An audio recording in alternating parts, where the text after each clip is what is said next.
In this video, we're going to calculate the limit as x approaches 0 of sine x over x using a table of values.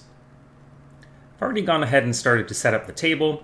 We're going to start with values a little bit larger than the number 0, such as 0.1, 0.01, and 0.001.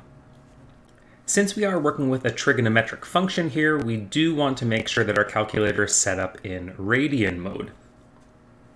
Right now, on my Casio calculator, I see a capital D up at the top of the screen, which means that my calculator is actually in degrees. So on the Casio calculator, I'm going to hit Shift Setup, and that's going to allow me to choose number 4, which is to work in radians. And then I can see the capital R up top, and I know I'm ready to go for this trigonometric function.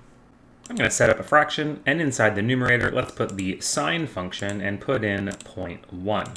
Close that bracket. And then in the denominator, let's also put 0.1. Evaluating this expression, we get about 0.998. Using the arrow keys, I can go back to that expression, put an extra 0 in, and reevaluate this expression at 0.01. And here we're going to get looks like 99998. And then finally, evaluating at 0.001 gives us even more 9s after our decimal place. So it does appear that for values a little bit larger than 0, our y values, sine a over a, are tending towards the number 1. Next, let's turn our attention to values that are a little bit less than 0. So values like negative 0.1, negative 0.01, and negative 0.001. Let's go ahead and do the first evaluation here, which is at negative 0.1. And we notice that we get the same thing that we had before, 0.99833.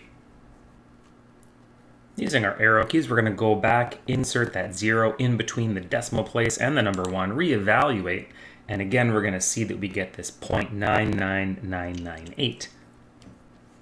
And then finally we can verify for our last evaluation here at negative 0.001. And here we do get a number really close to 1. We get about 0.96s and then 8333.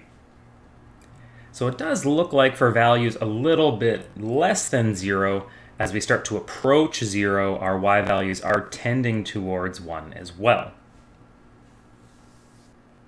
So based on our table of values, we can reasonably conclude that the limit as x approaches 0 of sine x over x is equal to 1.